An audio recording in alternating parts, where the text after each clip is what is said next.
Ancient Rome.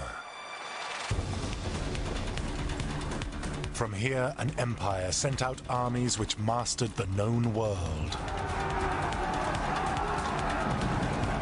A superpower unrivaled in its ingenuity and its savagery.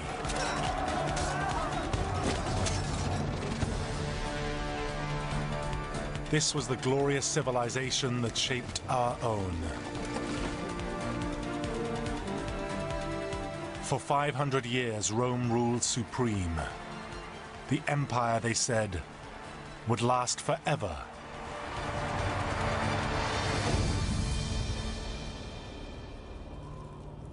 But then, it was all just ripped apart. This is the story of how Rome fell. It's a tale of a weak emperor who tried to be strong. Barbarians are all beasts. Animals. A tale of a barbarian king who wanted justice. The Emperor has betrayed us again! This is the extraordinary story of how treachery and greed brought down the greatest city of the ancient world, and why it should never have happened at all. We will win what was promised us! Either that, or Rome itself will fall!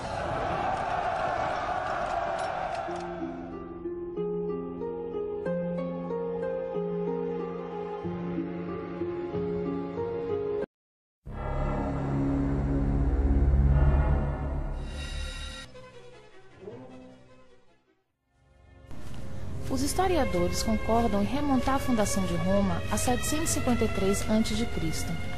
Até o século III a.C., o latim, língua formada na região do Lácio, onde se formou Roma, não passava de uma língua de camponeses, mercadores e soldados, e até então só servia para registrar fórmulas jurídicas ou práticas.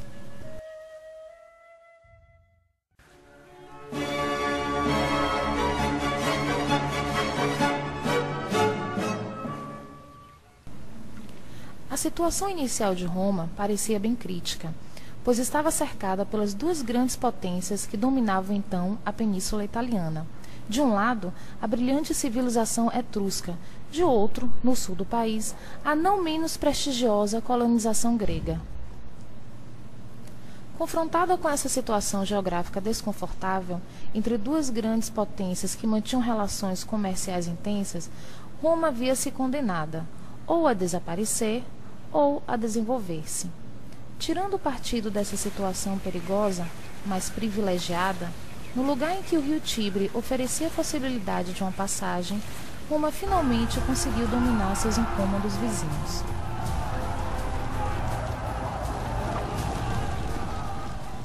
Assim, a formação e o povoamento de Roma resultam do encontro de três povos que habitavam a Península Itálica: os etruscos, de origem asiática ao norte, os gregos, na região conhecida como Magna Grécia ao sul, e os italiotas, de origem indo-europeia ao centro.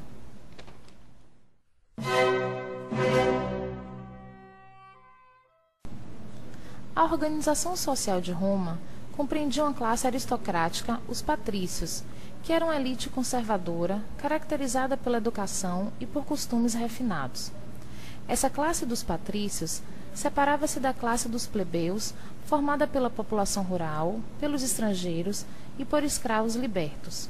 Eram classes sociais muito diversificadas, e as variadas modalidades da língua dos romanos nos chegaram sob as diversas denominações: sermo-cotidianos, sermo-urbanos, sermo-plebeios, sermo-militares, sermo-rústicos.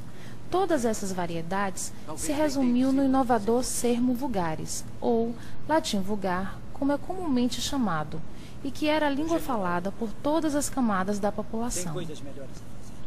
Nas artes, os romanos desenvolvem a arquitetura, com arcos e abóbadas, o mural decorativo, a pintura de afrescos e a escultura. A religião romana é politeísta, com sacrifícios rituais, e seus deuses equivalem às divindades gregas. Há algumas características que marcam a história romana. a democratização progressiva do poder, a capacidade de absorver outros povos e a espantosa expansão territorial entre os séculos 5 a.C. e 2 d.C. Esse povo, distinto guerreiro e grande tino político, criou a partir do século IV um império que atingiu 3 continentes, Europa, Ásia e África, compreendendo conquistas como a da Sicília, da Sardenha, da Península Ibérica, das Gálias, de Cartago, da África, da Macedônia, da Grécia, da Bretanha, da Dácia e da Mesopotâmia. No início da era cristã, o Império Romano atingiu o apogeu de sua expansão.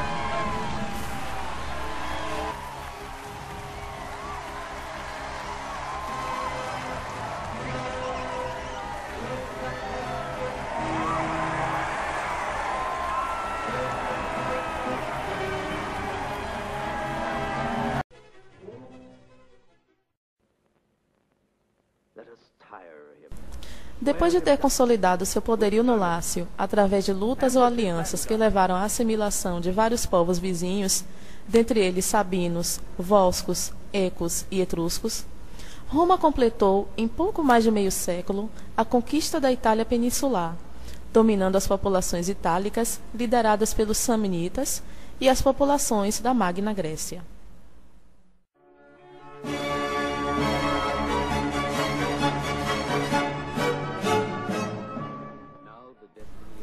Agora vamos falar sobre as guerras púnicas. Púnicos era o nome com que os romanos chamavam os cartagineses. Portanto, as guerras púnicas referem-se às guerras entre romanos e cartagineses. Pelas próprias condições geográficas da Península Itálica, a conquista da Itália projetou Roma na política mediterrânea, causando sua rivalidade com Cartago, a importante colônia fenícia, que há muito tempo explorava o comércio marítimo, tendo estabelecido empórios do Líbano até Portugal. Em 264 a.C., o interesse pelo domínio da Sicília coloca Roma em conflito com Cartago, dando início às Guerras Púnicas, que duraram de 264 a.C. a 201 a.C. A primeira guerra durou de 264 a 241 a.C. Nela, os romanos tomaram de seus adversários as ilhas da Sicília, da Sardenha e da Córcega. Afastada da ameaça cartaginesa, Roma firmou seu poder na Itália do Norte.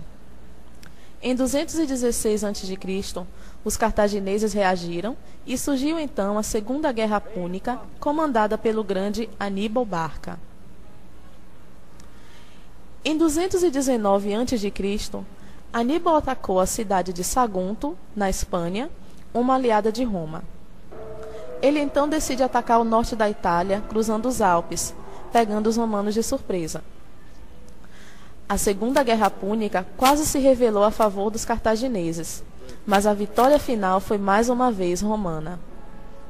Roma estabeleceu nessa ocasião suas primeiras colônias não italianas, ambas na Ibéria: a Bética, atual Andaluzia, e a Tarraconense, atuais províncias de Castela, Múrcia e Valência. Roma ainda provocou uma terceira guerra púnica, que lhe permitiu livrar-se definitivamente de sua rival. Cartago foi arrasada em 146 a.C. e a região da Tunísia se tornou província romana com o nome de África. O Império Romano do Ocidente atravessa, de 200 a.C., com a sua fundação até o seu fim, em 476, 6 séculos de contínua expansão territorial. Os romanos conquistaram a Macedônia e a Grécia, a Ásia Menor, o Egito, a Cirenaica, atual Líbia, a Península Ibérica, a Gália, França, a Germânia, Alemanha, a Ilíria, atual Albânia, a Trácia, a Síria e a Palestina. As numerosas conquistas afetam a estrutura e o modo de vida dos romanos. Roma deixa de ser agrária e torna-se mercantil, urbana e luxuosa. O exército vira uma instituição poderosa e o escravismo passa a ser o modo de produção dominante.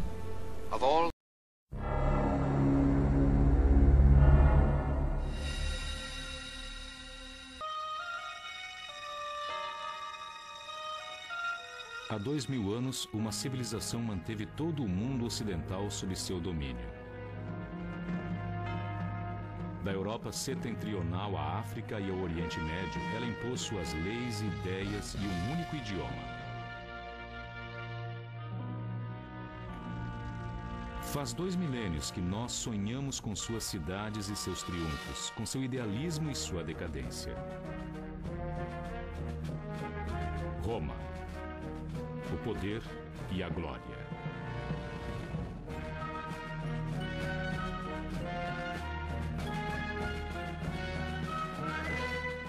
Roma Antiga, ascensão ao poder.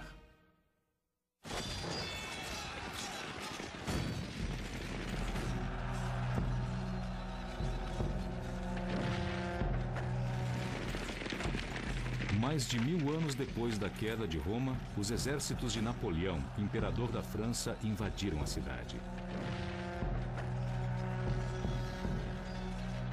As forças de Napoleão já haviam lutado e vencido em todos os lugares na sua marcha pela Europa. Tomar Roma parece uma ideia que surgiu depois, mas é um retorno. Para Napoleão, tem um significado quase religioso. Ele se julga um descendente espiritual dos imperadores romanos, a ponto de mandar pintar um quadro em que ele próprio é retratado usando a coroa romana de louros, como se Roma ainda regesse o mundo. Os soldados de Napoleão invadem a cidade sem que haja qualquer oposição. É como se caminhassem numa cidade fantasma.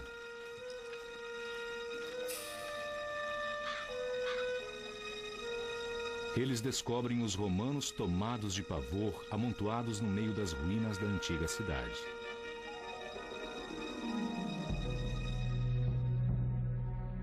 Palácios em ruínas e arcos parecem ainda ecoar os magníficos triunfos em cujo louvor foram erguidos.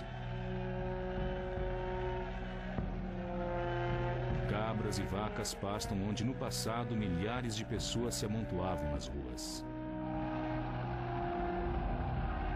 No ano 70 d.C., quando o imperador Vespasiano começou a construção do imponente Coliseu, Roma era 10 vezes maior do que a cidade que Napoleão encontrou. Vespasiano queria um grande teatro para os espetáculos sangrentos que os romanos tanto amavam.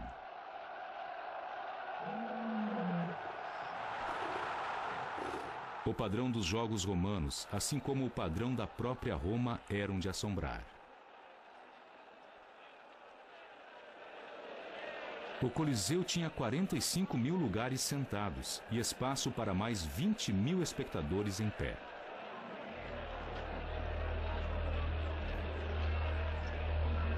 Em apenas uma série de jogos, 5 mil pessoas e 11 mil animais foram massacrados. Nada que Hollywood possa produzir se compara a esse horrível festival de atrocidades. O sangue e a brutalidade eram absolutamente reais e os romanos eram viciados nisso.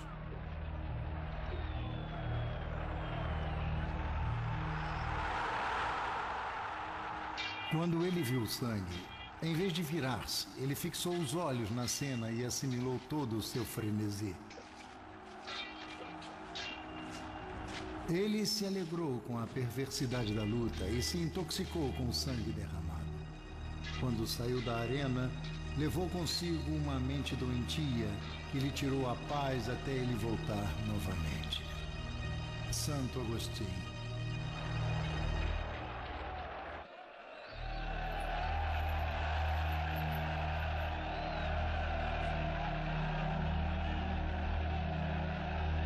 A selvageria de Roma era proporcional ao tamanho da cidade. Quando o Coliseu foi construído, Roma já era uma cidade de 1 milhão de habitantes e estava crescendo. Só no século XIX, a cidade de Londres conseguiu chegar perto dessa grandeza.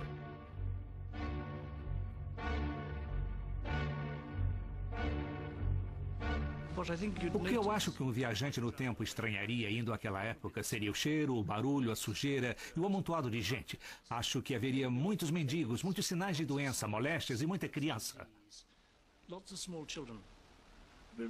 Devia ser como Calcutá ou Rio, uma cidade moderna, populosa, muito pobre, com esses prédios monumentais no centro, como expressão da riqueza e poder do império. O tráfego era horrível. Júlio César proibiu o tráfego com rodas durante o dia para as pessoas poderem se movimentar. Por isso, à noite, com todas as carroças passando nessas ruas calçadas de pedras, o barulho não deixava ninguém dormir.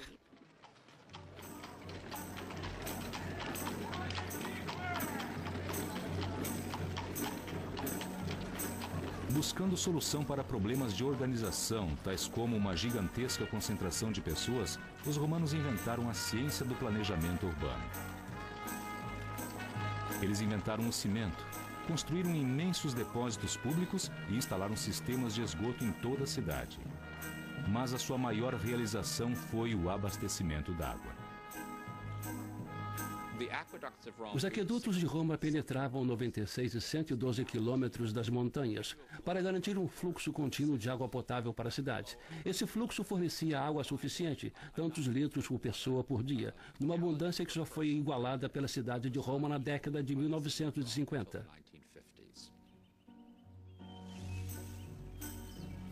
Juntamente com os milhões de litros d'água, os romanos, por incrível que pareça, consumiam toda semana 8.000 toneladas de grãos.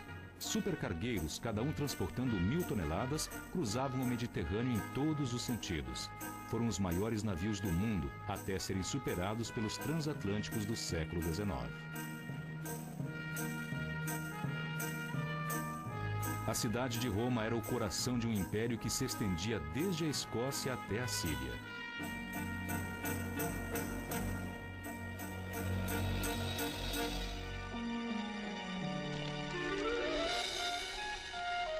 Jamais o mundo ocidental havia sido melhor organizado ou mais unido. No ano 100 a.C., podia-se viajar do Egito à França em estradas pavimentadas, levando no bolso dinheiro de um único padrão monetário e um só passaporte.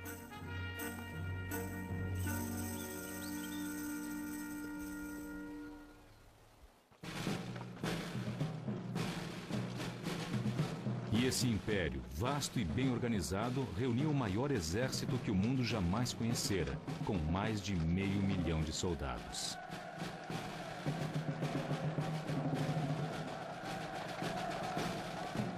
Roma era a superpotência do mundo antigo.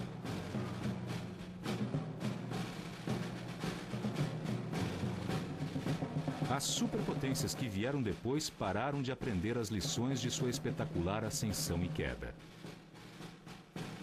Napoleão não estava sozinho em sua obsessão por Roma.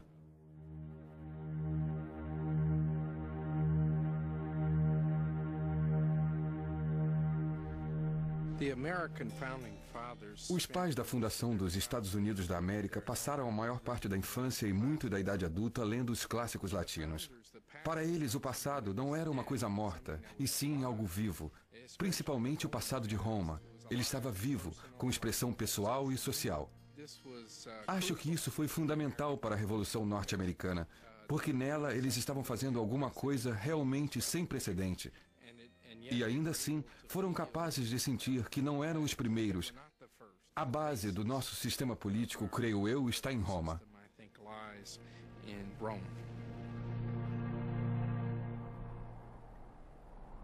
O mundo ocidental desenvolveu-se à sombra de Roma. Suas lendas, suas leis, suas instituições e sua língua. Napoleão disse: a história de Roma é a história do mundo.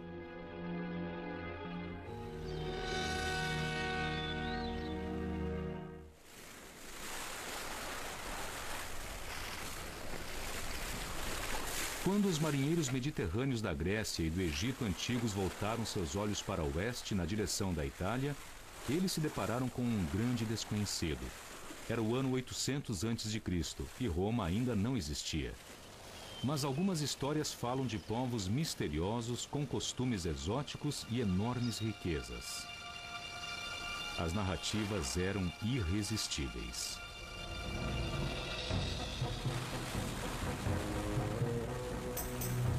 Partindo de grandes cidades civilizadas do Oriente, como Atenas e Tiro, comerciantes gregos aventureiros navegaram para o oeste, penetrando em mares desconhecidos.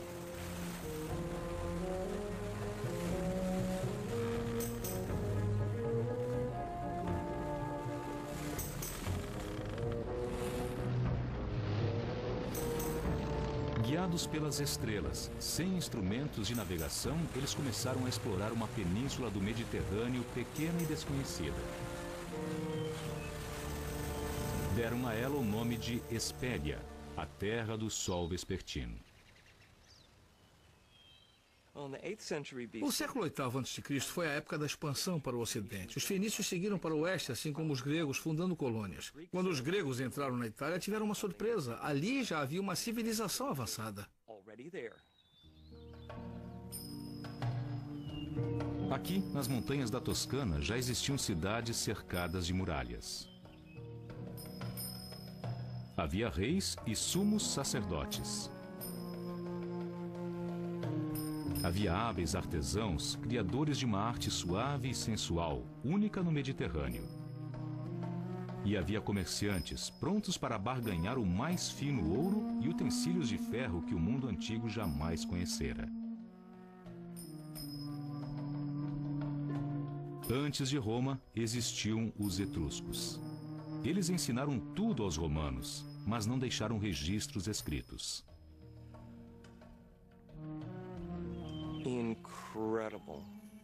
Incrível! Os etruscos estavam entre os mais maravilhosos artesãos que o Ocidente já conheceu.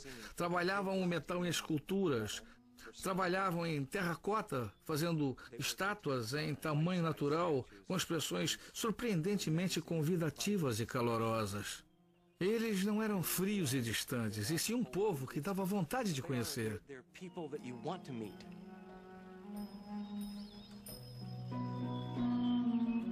Os etruscos viviam nas férteis colinas da Toscana. Mas a sua verdadeira fortuna estava no subsolo, os mais ricos depósitos de minério de ferro, cobre e estanho de toda a parte central do Mediterrâneo.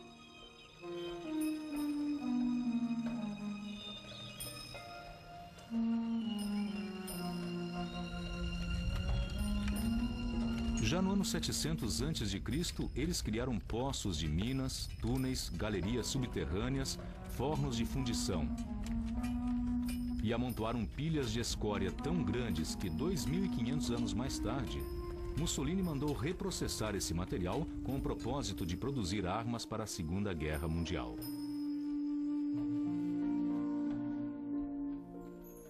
Os etruscos negociavam suas peças de metal em locais muito distantes, tais como a Síria, Portugal e até mesmo a Suécia.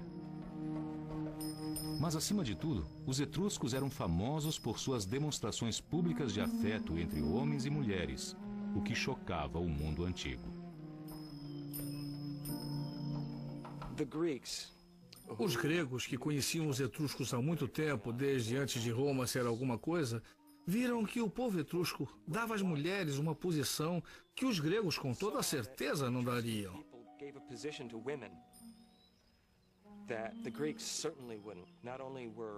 Elas não apenas participavam da casa inteira, como também nos banquetes, reclinavam-se com os homens, o que para os gregos era absolutamente inadmissível.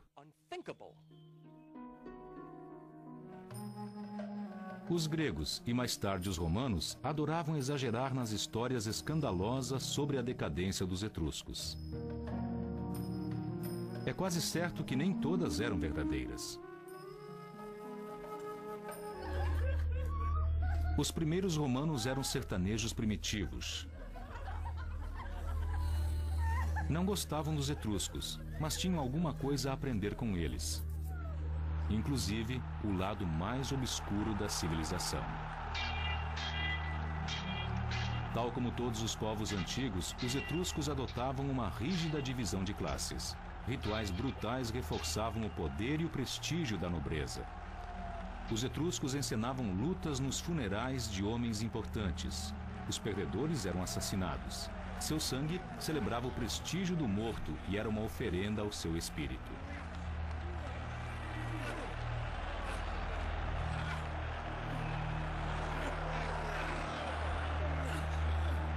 Os lutadores eram escravos capturados nas guerras.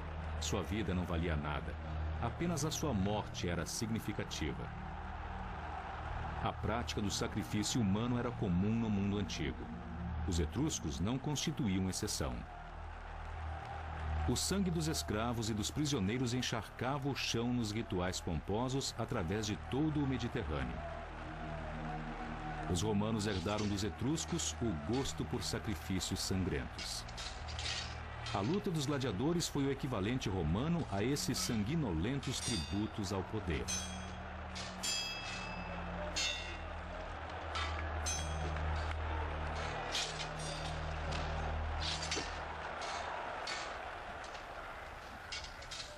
Roma tirou tudo dos etruscos. Os engenheiros etruscos mostraram aos romanos como drenar os pântanos onde hoje se ergue a capital da Itália e a canalizar a água em esgotos subterrâneos.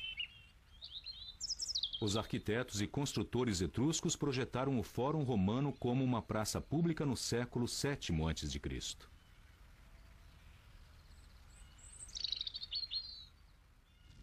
Embora os romanos devessem tudo aos etruscos, um dia iriam voltar-se contra eles, esmagar suas belas cidades e difamar sua memória. Seria o primeiro passo no caminho de Roma para o Império.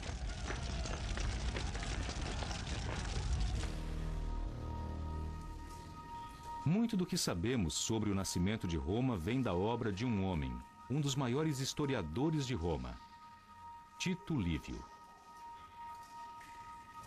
Ele viveu na época do imperador Augusto, mais de 700 anos depois de a cidade ter sido fundada.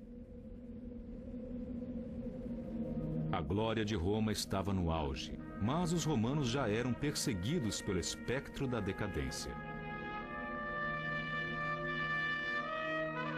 O império estava emergindo após décadas de guerra civil. Proliferavam as amarguras e as intrigas políticas.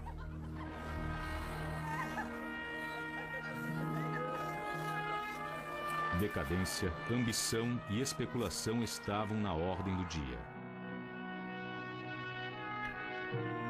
Para homens como Tito Livio, criados segundo os princípios romanos de virtudes estoicas de valor, lealdade e autossacrifício, parecia que o espírito de Roma estava se deteriorando. Eu sinto que a indulgência nos levou, através de cada comportamento de excesso sensual, a uma atração doentia pela morte em todas as suas formas. Há uma necessidade urgente de procurarmos a cura para este tipo de enfermidade, Tito Livio.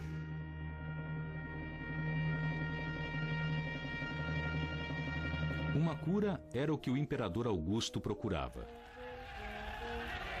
Ele não admitia divergência e criou leis para punir a imoralidade.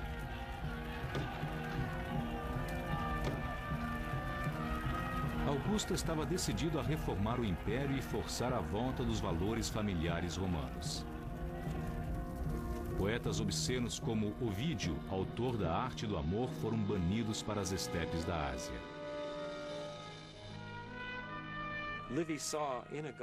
Tito Livio viu em Augusto ou em Otávio uma chance para o mundo finalmente se acalmar e voltar ao trabalho. Para começar, o que fizera a grandeza de Roma? Seria preciso voltar e examinar? Quais foram os heróis do passado que fizeram de Roma a cidade na qual ela se havia transformado? Espero que a história possa ser a melhor cura para uma mente doentia.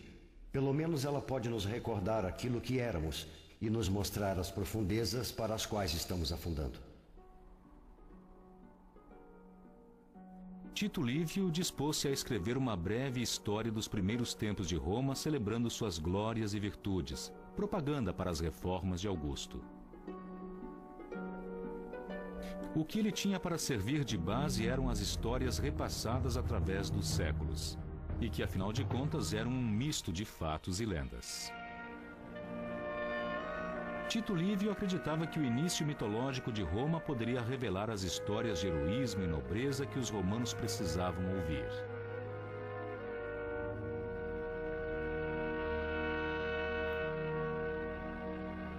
Mas as histórias da origem de Roma eram escassas em virtudes e pródigas em assassinatos, estupros, mutilações e fratricídios. Para sua consternação, Tito Livio descobriu que aquelas realidades cruéis ainda encontravam eco na Roma em que ele próprio vivia.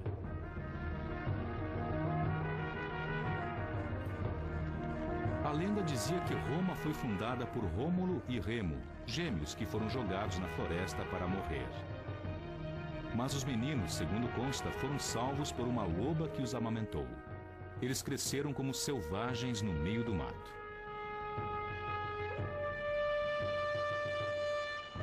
Quando voltaram, fundaram a cidade de Roma.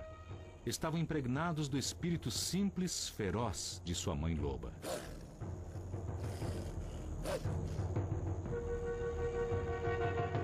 Segundo a lenda, Rômulo e Remo então levaram seu povo até a curva do rio Tibre, onde a loba os encontrou.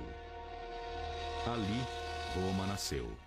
Era o ano 753 a.C. Contudo, mal haviam fundado a cidade, os dois irmãos já brigavam disputando quem seria o rei. Coube aos Álgures decidir.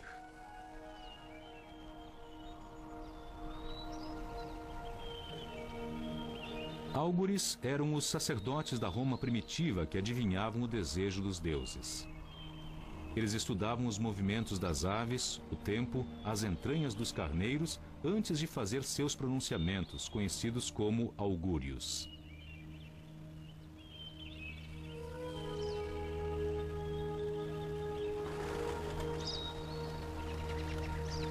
Os Álgures posicionaram cada irmão no alto de um morro e esperaram.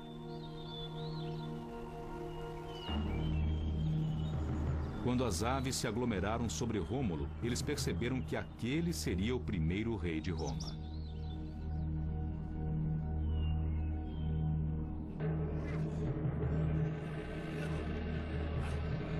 Mas Remo não aceitou o augúrio e os irmãos brigaram.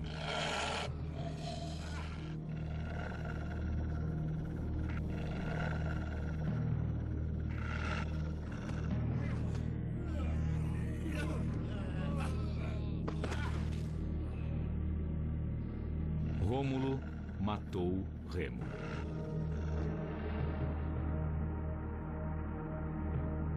O primeiro rei de Roma afastou-se furioso e triunfante. Era um augúrio perfeito para o derramamento de sangue e os conflitos que viriam a seguir.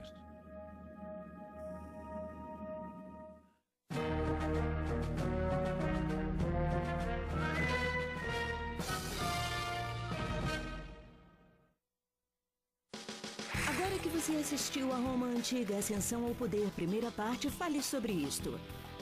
Os historiadores atribuem aos romanos a invenção da ciência do planejamento urbano. Que elementos-chave são necessários para manter a vida numa cidade? Por que o aqueduto foi considerado uma das maiores realizações de Roma? Em que os etruscos contribuíram para os primeiros desenvolvimentos de Roma? Agora tente isto. O historiador Tito Livio atribuiu a origem da turbulenta cultura de Roma à educação selvagem recebida por Rômulo e Remo. Pesquise uma lenda da criação de outra lenda da civilização e analise como a lenda influenciou a sua cultura. Pense nisso antes de assistir a Roma Antiga, Ascensão e Queda, segunda parte. O que você sabe sobre a forma de governo chamada República? Ao assistir ao programa, tome nota de como a República se desenvolveu. Como esse governo era estruturado? O que levou os romanos a escolher esse tipo de governo? De que modo os etruscos influíram nessa decisão? Discovery na Escola apresenta agora Roma Antiga, Ascensão ao Poder, segunda parte.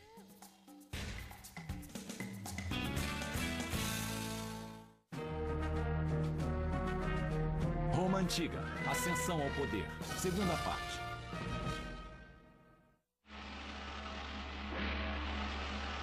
A violência dos primeiros romanos, na verdade e na ficção, nasceu do desespero. Na vida real, evitada pelas tribos próximas, Roma foi forçada a acolher párias, vagabundos e fugitivos. E os romanos atraíram seus vizinhos, os sabinos, a um ritual de pacificação. Era um bando de desesperados. Roma era a primeira comunidade a se organizar daquela maneira. Um lugar para onde nenhuma mulher queria ir. E a falta delas foi o primeiro problema. Os sabinos eram desconfiados, mas razoáveis. À medida que os festejos entravam pela noite, os sabinos relaxaram a sua atenção. Era o que os romanos esperavam. Rômulo deu o sinal e eles atacaram. Raptaram as mulheres e expulsaram os sabinos que haviam escapado vivos.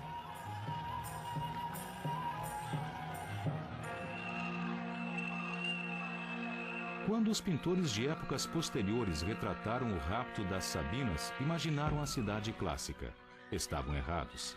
Os primeiros romanos eram pessoas primitivas, lutando desesperadamente para sobreviver. As histórias cruéis dos primeiros romanos foram tão surpreendentes para Tito Livio quanto são para nós. Certamente eles não haviam tido o desempenho modelar que ele procurava.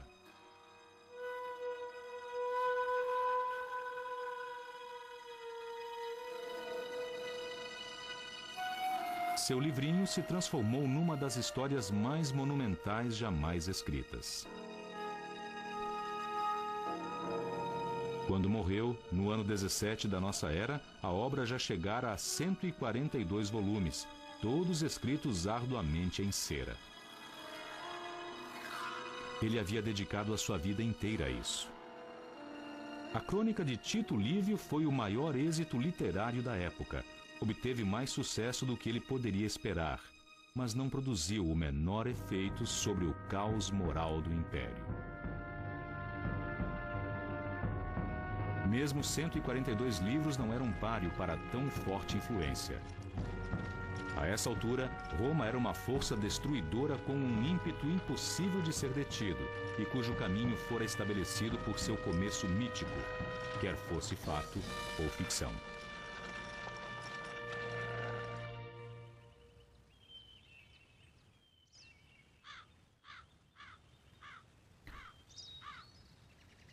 Ao se aproximar do século V depois de Cristo, Roma estava emergindo de seu lendário passado para entrar no mundo real de história registrada.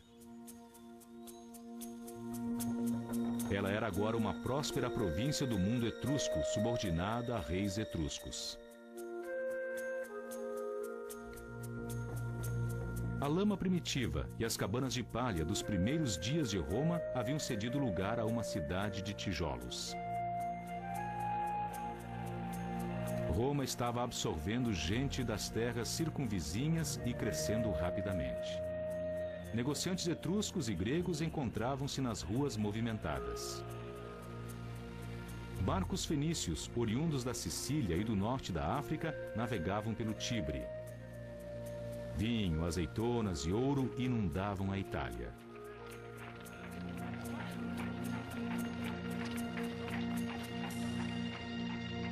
Mas Roma ainda não era diferente de muitas outras prósperas cidades do Mediterrâneo. O que primeiro a tornou diferente não foi sua habilidade para negociar ou seu poderio bélico, mas sim a capacidade de se auto-organizar. O homem que remodelou a sociedade romana foi um rei etrusco chamado Sérvio Túlio.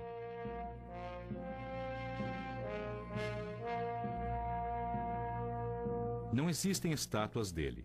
Não temos ideia de como era. Ele não se tornou famoso como os regentes de Roma que lhe sucederam, mas sua importância histórica pode ser ainda maior. No entanto, tudo o que Sérvio Túlio fez foi realizar o primeiro recenseamento da história. O censo romano era uma instituição muito importante. Contaram os cidadãos romanos e os distribuíram em suas classes adequadas, nas unidades políticas, etc. O censo foi um meio de classificar todos de acordo com o status e o prestígio de cada um.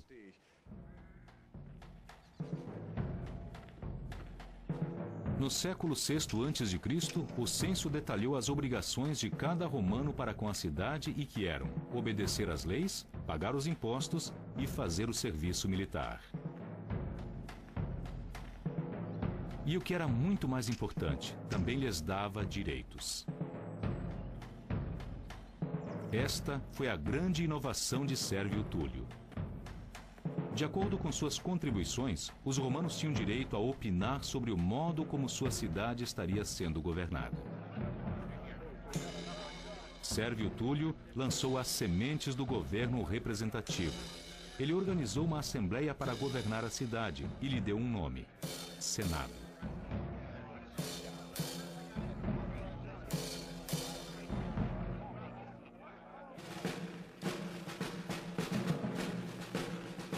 Finalmente, o censo decretou que cada classe social da cidade deveria contribuir com um grupo de soldados para a defesa de Roma. Esses grupos eram chamados de legiões, a força de combate que iria colocar os destinos de Roma em suas próprias mãos e um dia dar-lhe o mundo.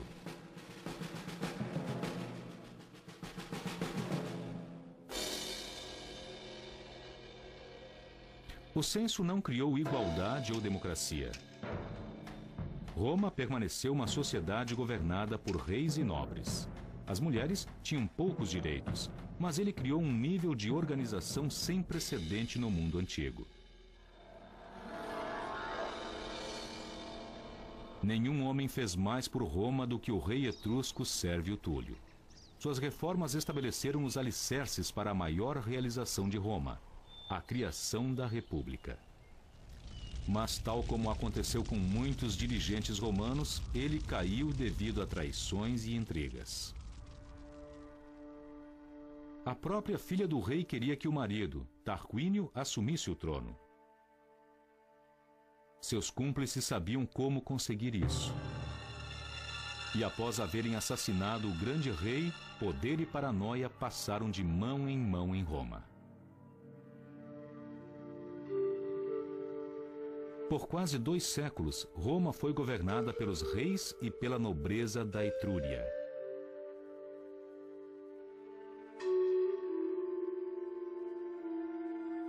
Durante o reinado de Sérvio Túlio, tudo correu bem. Sob as ordens de Tarquínio, seu sucessor, brutalidade e decadência prosperaram.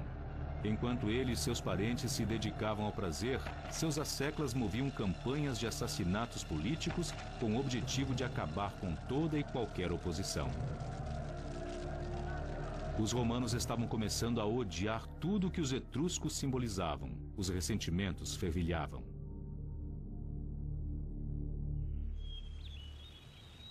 Uma mulher, chamada Lucrécia, foi a fagulha que iria acender a fogueira. Ela era amada e altamente respeitada por sua bondade, beleza e lealdade. Representava tudo aquilo que os romanos achavam que possuíam e os etruscos não: honra, virtude e coragem.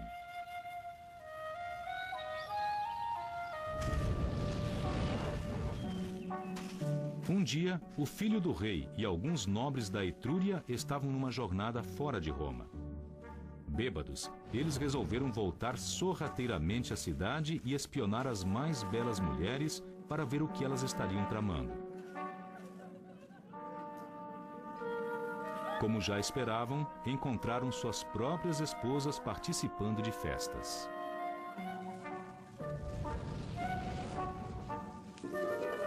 Encontraram Lucrécia trabalhando arduamente.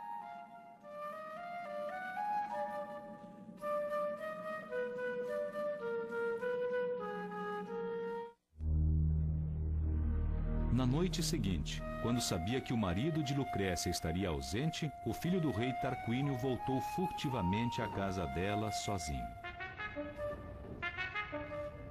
Ameaçando a garganta de Lucrécia com uma faca, ele a estuprou e jurou que se ela ameaçasse contar a alguém, ele a mataria. Isso não teria sido necessário.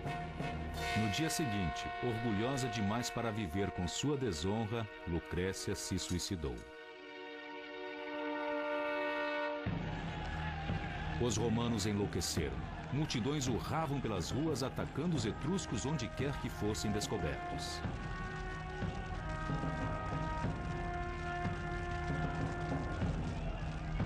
Um nobre austero, de nome Brutus, organizou um ataque furioso contra o rei etrusco e seus cortesãos. Eles foram dominados e logo trataram de fugir para salvar a vida. Finalmente, os romanos estavam livres de seus soberanos etruscos. O legado de Lucrécia a Roma foi a sua liberdade. Os romanos juraram que nunca mais viveriam sob as ordens de um rei. Então, como exatamente eles iriam viver? Como iriam se governar? A solução foi da maior importância. Eles declararam que os assuntos de Roma passariam a pertencer ao povo, que os cidadãos iriam votar e que Roma seria res publica, coisa pública, uma república. Governar não caberia mais aos reis. Roma seria regida por leis e por funcionários públicos eleitos.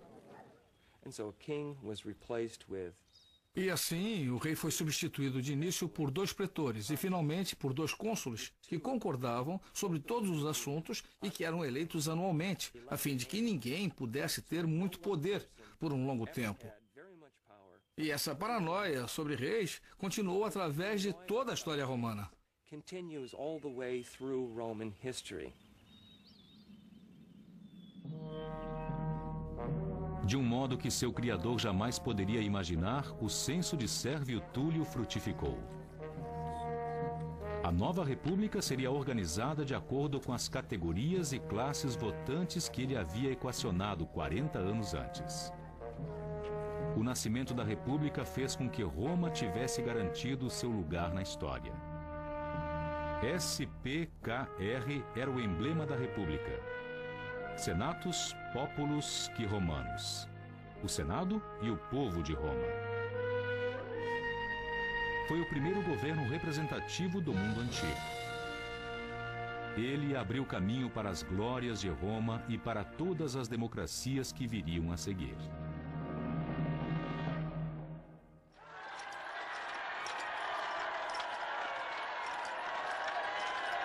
Os romanos se livraram dos etruscos em 510 a.C., mas precisavam ter certeza de que continuariam livres. Para isso, iniciaram a construção da mais feroz máquina de guerra jamais vista. E agora, eles poderiam experimentá-la contra seus antigos senhores.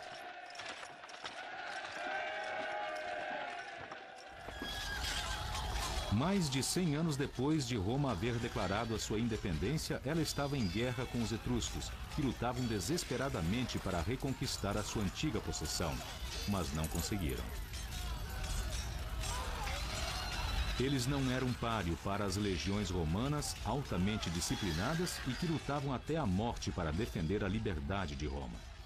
Enquanto os soldados romanos pugnavam pela República, um homem chamado Públio codificava as principais ideias daquela nova maneira de governar. Esse sistema legal estabeleceu um precedente notável para as futuras repúblicas. 2000 anos mais tarde, quando os fundadores dos Estados Unidos precisaram defender a sua Constituição, eles também se valeram do que Públio havia escrito.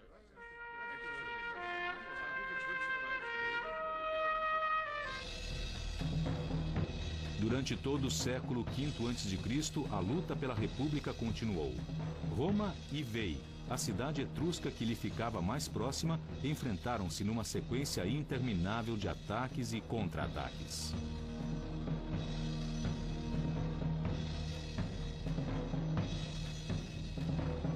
Finalmente, em 392 a.C., após décadas de dolorosos conflitos, um exército romano avançou na direção da cidade etrusca.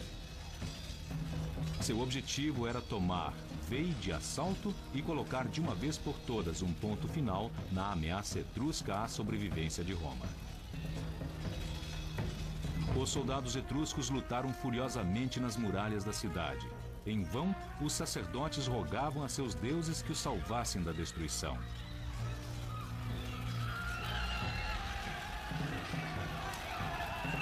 Os romanos esmagaram as defesas etruscas e devastaram a cidade. Mataram os homens e escravizaram as mulheres.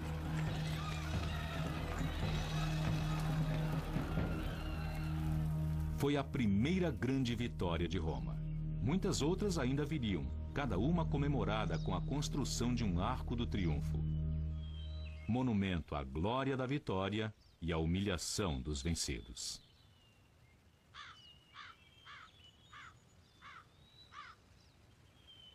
Roma agora amontoava vitória sobre vitória, todas conquistadas através da Itália, porque um por um seus vizinhos sucumbiam diante das legiões.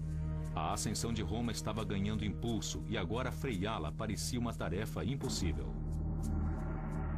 Mas Roma viria a sofrer um revés que se transformaria num eterno fantasma para o Império.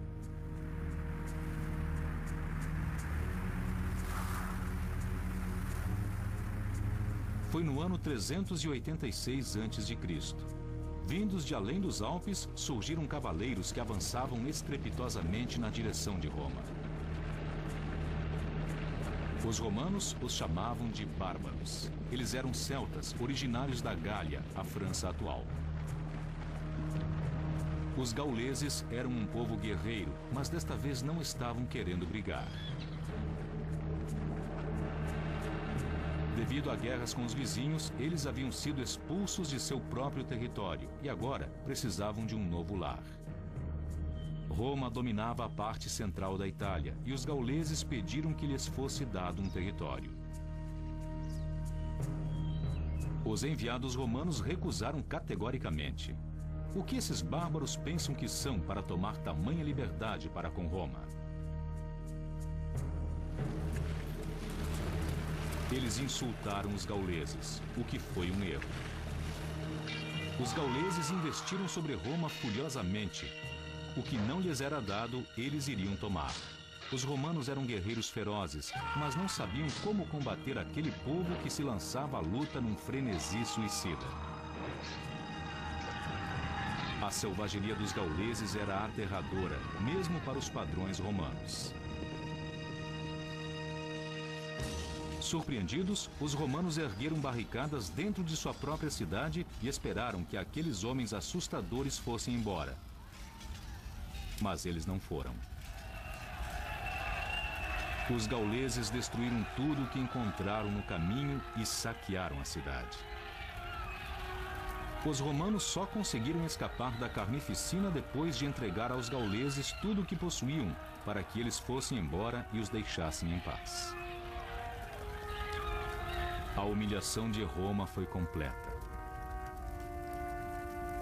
As palavras do chefe gaulês, ao exigir o pagamento esmagador, iria ecoar nos ouvidos dos romanos durante os séculos seguintes. Desgraça para os vencidos.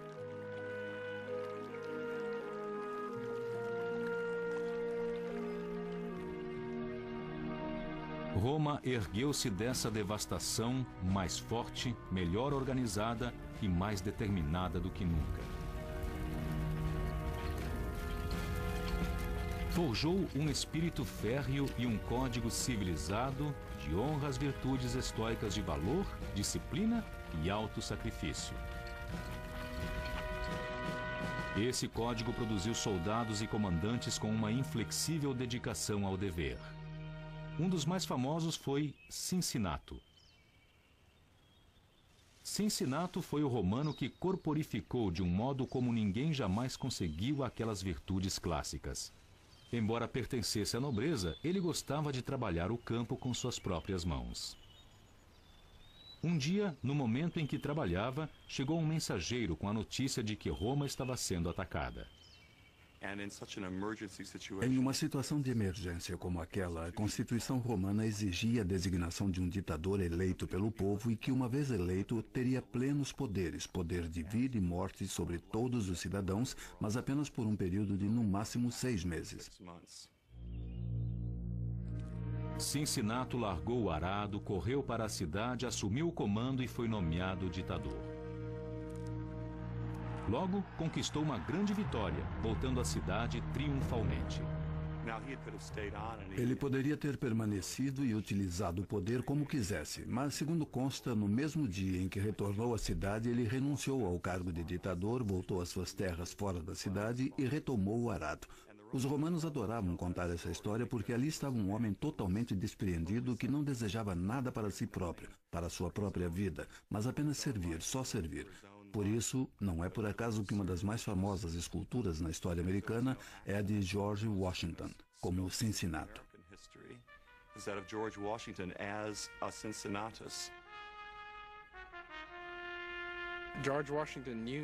George Washington sabia que muita gente o comparava a Cincinnato, e ele gostava disso, e conscientemente colaborou para fortalecer essa imagem.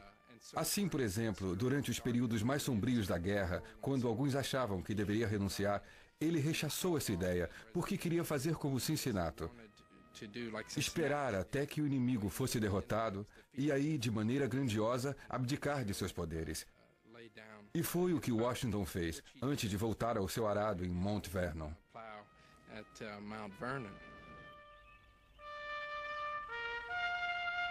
Cincinnato tornou-se o paradigma dos comandantes políticos aos quais Napoleão tanto admirava.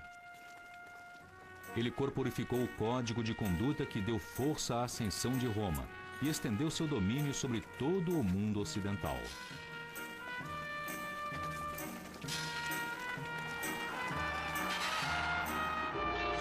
As batalhas de Roma no exterior iriam realçar o conflito que ocorria em sua própria alma. A luta para resistir a uma influência corrupta muito poderosa. Isso iria se transformar num fantasma que assombraria o império nos séculos seguintes. Mas antes, a era do poder e da glória de Roma estava prestes a começar.